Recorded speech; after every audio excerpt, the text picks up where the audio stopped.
Hey everybody, it's RJ, your host, and welcome to Hash It Out. You've likely heard of Delta-8 THC recently, but what exactly is it? What does it do? And where does it come from?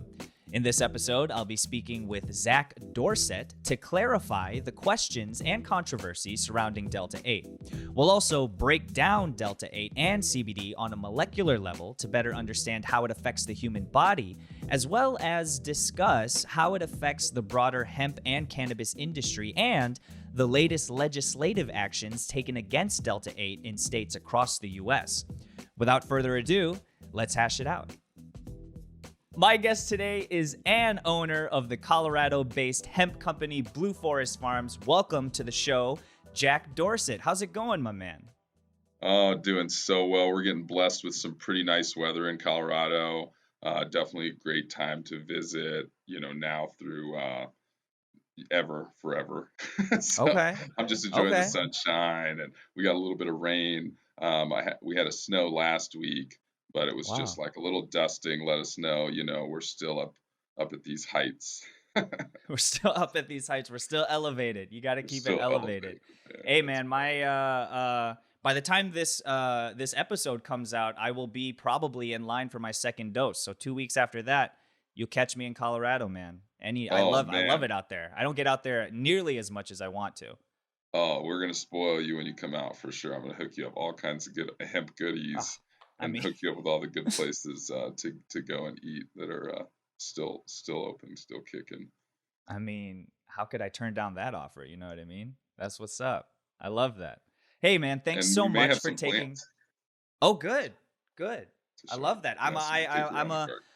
I'm an aspiring botanist myself. I like to grow things on my own windowsill, and I'm dabbling in this urban gardening sort of vibe lately. Yes, That was been my pandemic hobby. So I've been stoked on awesome. that. Been stoked on that. Yeah, and I'm stoked for you, man, for taking the time to have this conversation with me. I really appreciate you sitting down and talking to me because as I said in your intro, you are part of the hemp company Blue Forest Farms, and there is a lot of hemp news happening lately, a lot of controversy, if you will, specifically regarding hemp and Delta-8, Yes. which has certainly been a buzz phrase lately. A lot of people have been seeing Delta-8. Some people may not know exactly what it is or how it's made or where it comes from. So I'm stoked that you are here to help clarify for our viewership out there, all about that Delta-8 vibe, man. Heck yeah, Stoked to pick man. your brain. I'm Yeah. happy to give any insight. So to go over a quick introduction, Delta-8 is getting a lot of recognition lately because it's really become commercially available for the first time through the commercialization of industrial hemp, which is a result of the Farm Bill, in 2018 and the Farm Bill in 2014.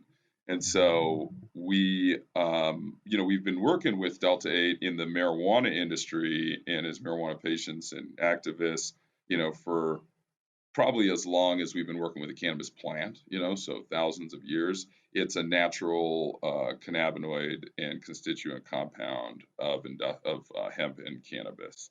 And so um, it's basically been a trace compound. So up until recently, you could only get it just at trace levels. But even a few years ago, when we started doing hemp extracts, we started seeing peaks of Delta-8 in our full spectrum extracts and it's even some of our broad spectrum THC free. And Mm. and so those extracts we were actually getting some really positive feedback from customers on. I remember I had this experience. It was with one of our team members actually, and who was lived on a farm, kind of grew up on his farm all his life, and he kind of helped with maintenance around our lab. Sure. And his mom had been sick, like bedridden sick, and I'm just all about giving people CBD and making sure everybody has enough. So if you're ever around me, you'll see I'm like gonna shower you with CBD stuff and hemp stuff. And so I was doing that in my normal fashion. And a week or so later, he tells me that he started giving it to his mom. She started taking some of these soft gels that were a broad spectrum THC free that did have a little tiny bit of Delta-8, just kind of a trace value.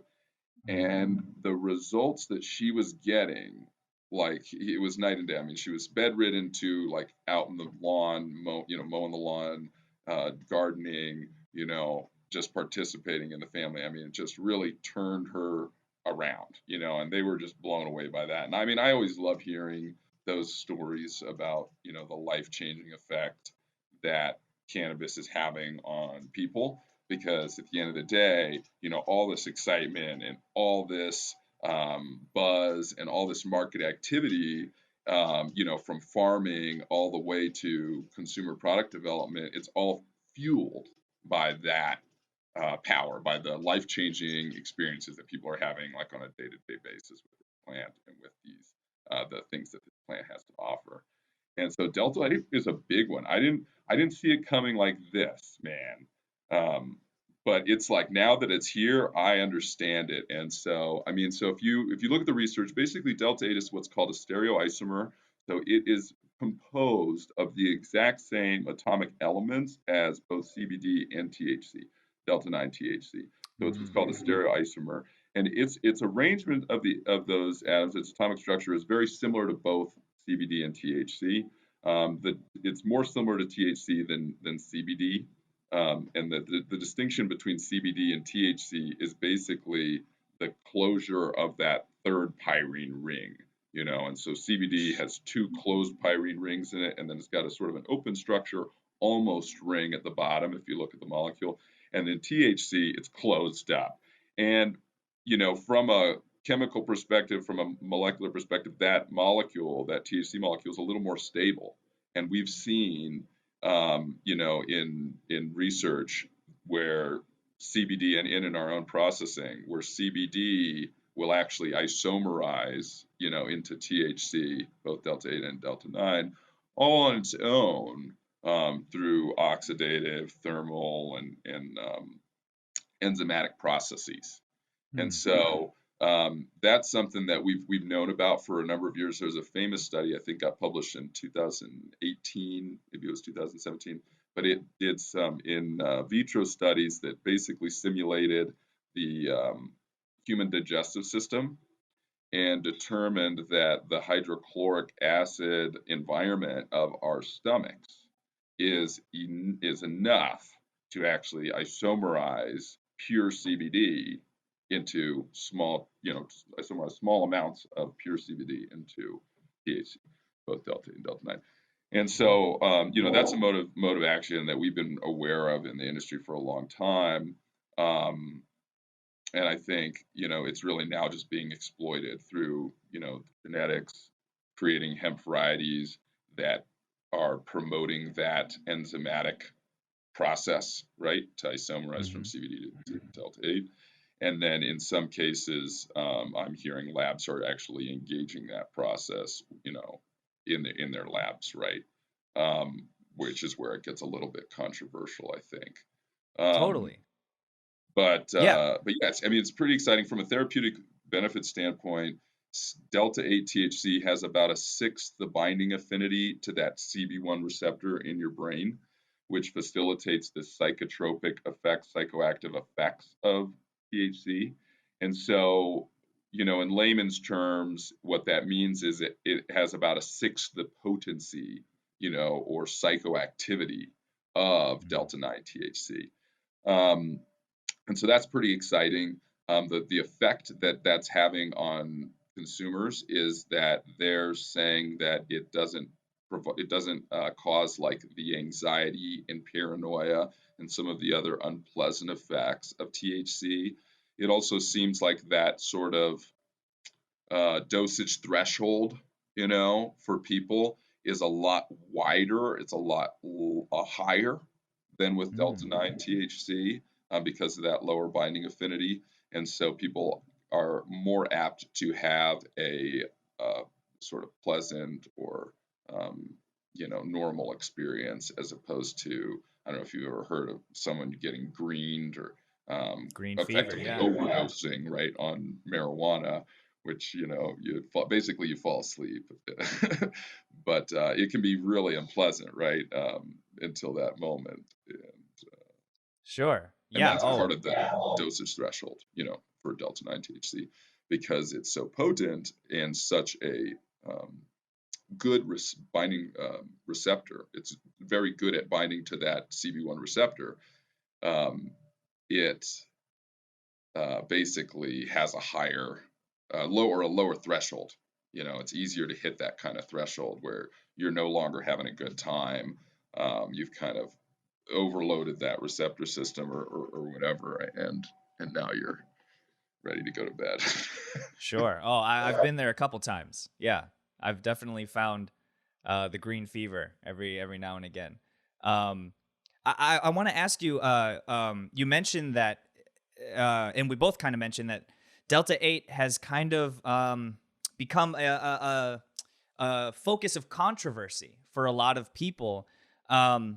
You Right. mentioned in an interview with Emerald Magazine that I read yesterday that you were drawn to working with Blue Forest Farms because of hemp's transformative and therapeutic benefits, which you just laid out very eloquently just now. And you had previously worked in medical and recreational cannabis. Yep. You said working with hemp and CBD has helped you establish a sincere understanding of its benefits and that you're energized by the continuous influx of research coming out about it. So, with the latest topic of discussion being Delta-8, tell me more about what you're seeing in terms of the discussion around the controversy of it. What are people worried about? Well, I think there's still a lot of what do you call it, propaganda and misconception around cannabis Mhm. in this country and all over the world, right? And we've done a lot of work, I think, starting to dismantle that, at least question some of that, challenge some of those ideas, and the effect has been really positive. We've seen legislature open up for cultivation of industrial hemp, processing of industrial hemp products, and it's really, I think, in the end, it's making our communities safer places. It's actually improving the lives of our individuals and our families, and really making the world a better place. So I'm excited. I'm definitely excited about that. And I think when it comes to controversy, we've got to go right into these conversations. We can't shy away from them. Let's get to the bottom of this. What are we afraid of? What are we talking about here? What does the science say? Because at this point we've actually done a tremendous amount of research, not only around safety and efficacy, of cannabis products, for different illnesses and conditions and for general health and wellness, um, but also into some of the negatives too, and comparative analysis against things like alcohol and other pharmaceutical medications. And so that is, I think, the discussion we need to be having. And I think with controversy is good. It gets people talking, and we just need to be having real conversations that are based on facts. And Mhm. at the end of the day, I want the best, most intelligent legislature and policy, just like everybody else. And we're not going to get to it by keeping our mouths shut about it or treating it like it's an off limit, or it's a topic that you can't really discuss. And so, I mean, yeah, I think controversy in general is a positive thing. Delta-8's definitely challenging the way that we think about hemp. It's challenging the way that we think about cannabis. It's really giving us a really incredible tool for certain people. When we have Delta-9 in our tool belt, and we've got some really good data about what that helps with, and there's even been some pharmaceutical drugs, right, that have demonstrated a level of efficacy enough to get FDA approval, for certain treatments. And so we know there's benefits there. We know from CBD that there is an enormous potential and a ton of benefits that people are getting, from CBD. But when we look at the way that both of those compounds interact with the CB1 receptor. And for people that are, fighting depression, PTSD, anxiety, some of those neurocentered conditions and battles, right?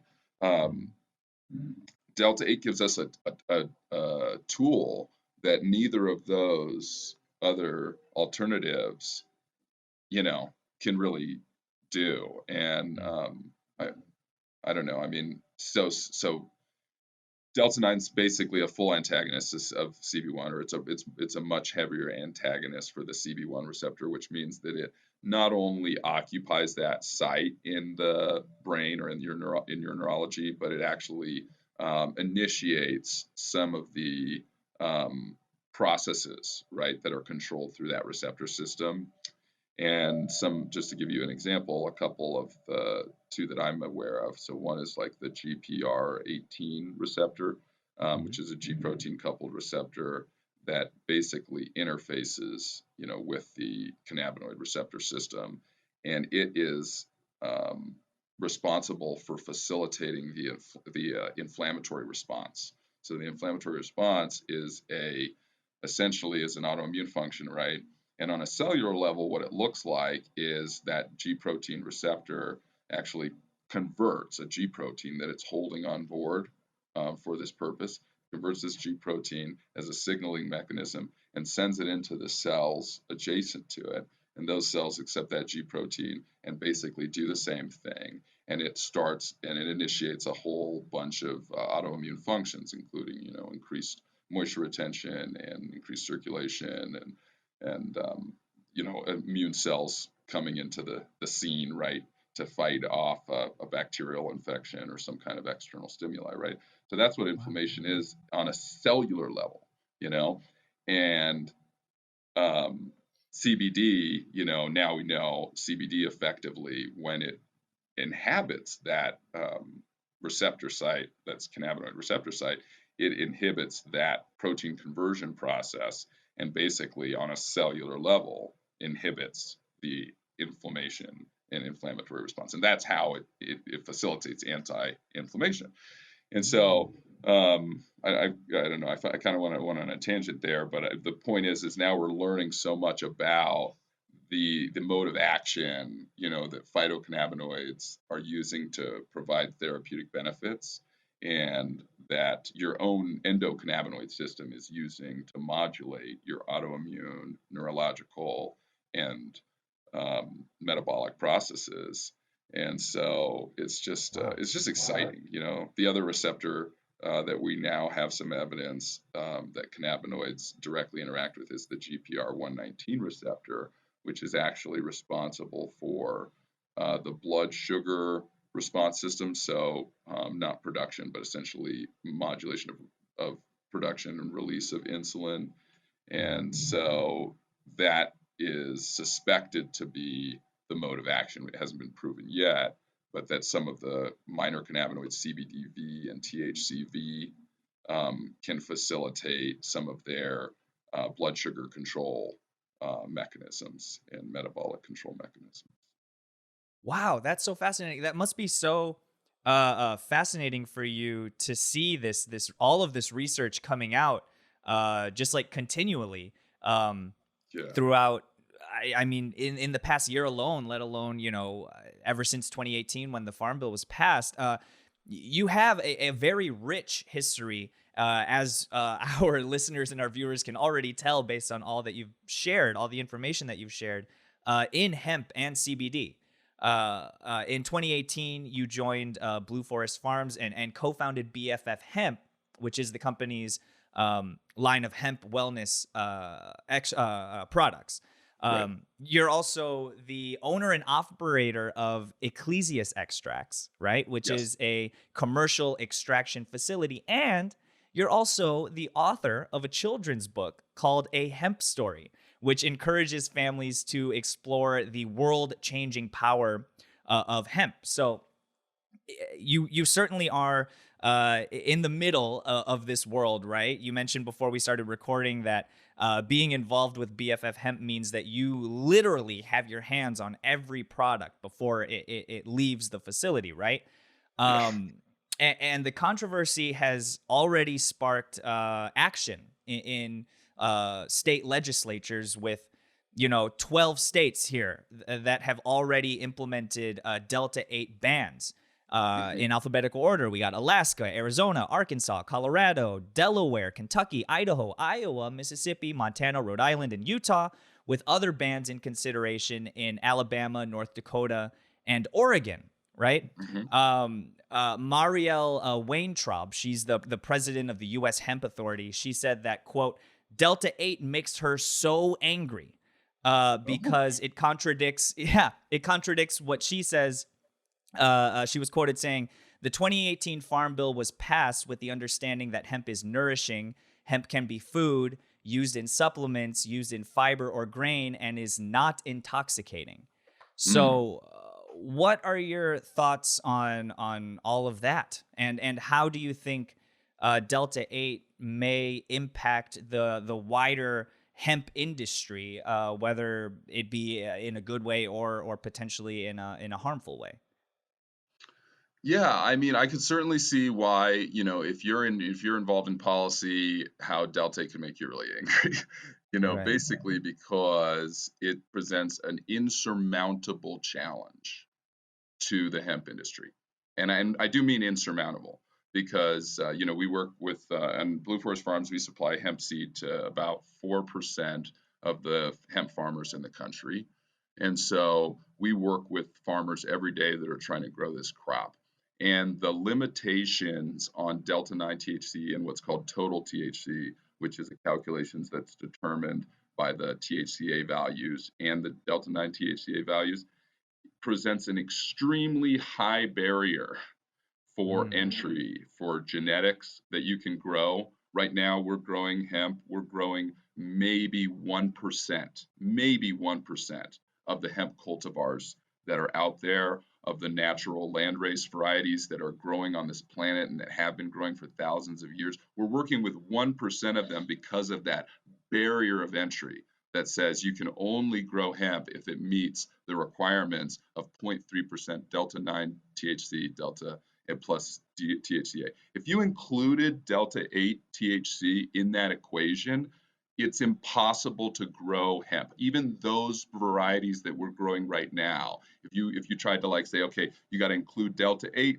in that calculation, we can't grow hemp anymore. It's dead. We're back to the dark ages with this plant. Okay, and I'm being very serious about this. We work with this plant. I mean, I've processed for over 60 farms, last year, and none of that plant material would meet compliance if it was required to meet compliance both in Delta-8 THC and Delta-9 THC and THCA. It just wouldn't, okay? And so that's what I mean by insurmountable. And then the other challenge is that it is by the word of the law, by the federal legislation and every piece of legislation that's been passed in every state, the North Carolina Farm Bill, it is completely legal to produce and extract Delta-8 THC from hemp and put it in products. It's completely legal. It's a legal constituent of the industrial hemp plant. So that's a challenge, and insurmountable. And it is mildly psychoactive, which goes against the spirit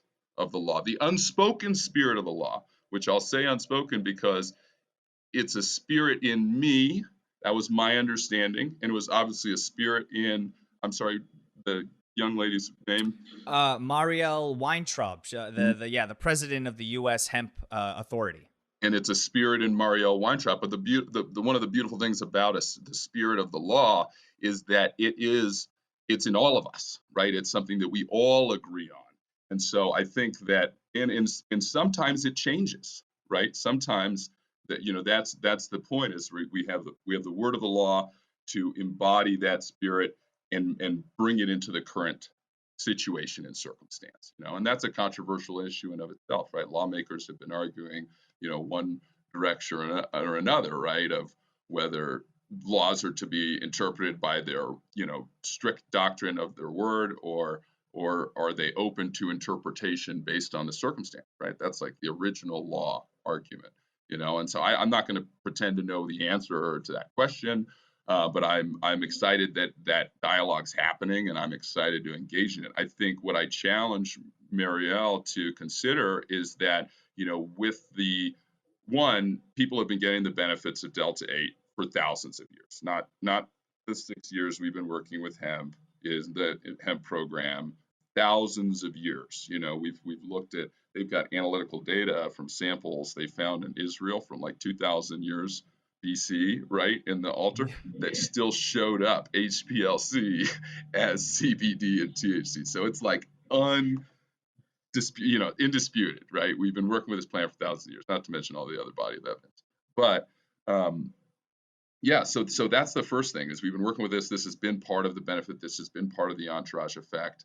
And now what we have with purified Delta-8 is we have a product that we can take to people that are suffering from that are trying to address issues and concerns in the neurology, and we have a tool that we really didn't have before. CBD is an agonist, right?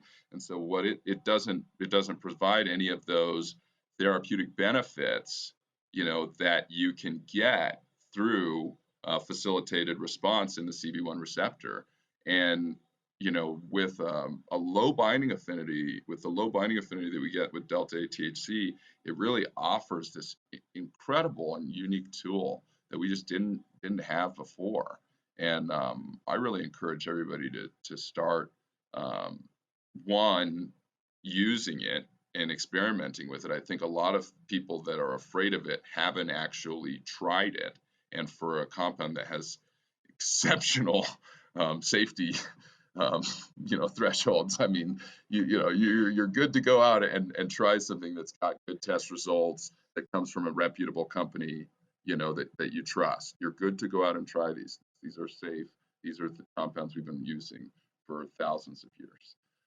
So I think it's important people know that, and then to really look at it with some scrutiny, and look at what the positives are.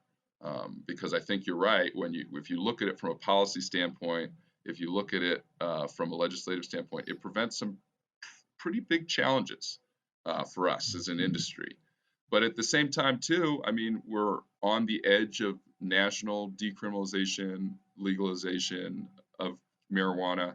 I mean, do we want to be spending public resources going backwards, trying to creating hyper-regulation or over-regulation in something that, we're already, the trend is obviously moving in the other direction, right?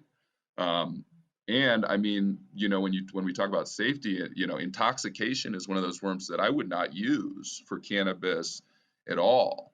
Intoxication is what's used for alcohol, right? When we talk about intoxication, we talk about alcohol. Well, alcohol inhibits motor skills. It affects judgment. It affects reaction speed. Okay, those are the factors that impact vehicle accidents. Okay, and it's been shown that things like, being on your cell phone while you're driving can impact your potential to have an accident as much as a drink of alcohol. Well, they've done studies that show that cannabis doesn't impact those centers, and that and that someone that is under the influence of cannabis, usually that's under the influence of cannabis, with some exemption, I think I saw a video of these guys, they had gotten like just too stoned to drive, and I don't think any of them would have willingly gotten behind the wheel, but I think I know what you're talking about. I think I saw the same thing. Yeah, we ran into some cones. but yeah, the safety studies are there to show that it's not intoxicating. Does it affect your neurology? Does it affect the firing of dopamine and serotonin? Yes, and that's what's facilitating the therapeutic effect, of Delta-8. That's what makes it a good thing. But it's not, affecting someone's ability, I would argue, and of course, everything that we put, don't go driving, stoned, and don't go operating equipment stoned. Use the judgment that you're left with, right? Right. But I think that's part of it, is that, when a cannabis user, that's the first part, is when a cannabis user is stoned, they understand that, and they don't put themselves behind the wheel of the car, 9 times out of 10, as opposed to an alcohol user that feels invincible and, gets behind the wheel even though they're inebriated. And, reaction speed, speaks for itself, right? You're moving 60 miles per hour, break that down to feet per second. You miss a beat, you can do some damage. So, and motor skill. In a giant metal, in a giant steel, like elephant, you know what I mean? Like zooming 60 miles per hour down the highway.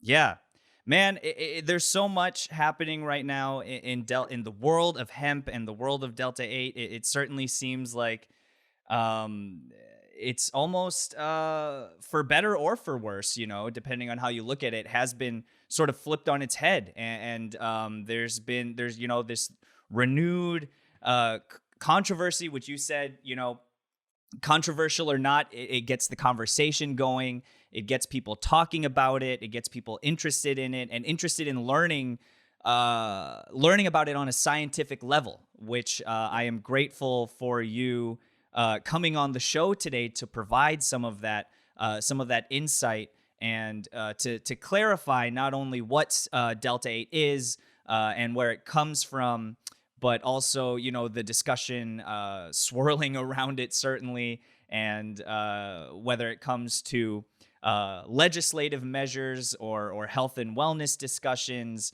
or accessibility discussions or process manufacturing discussions, man.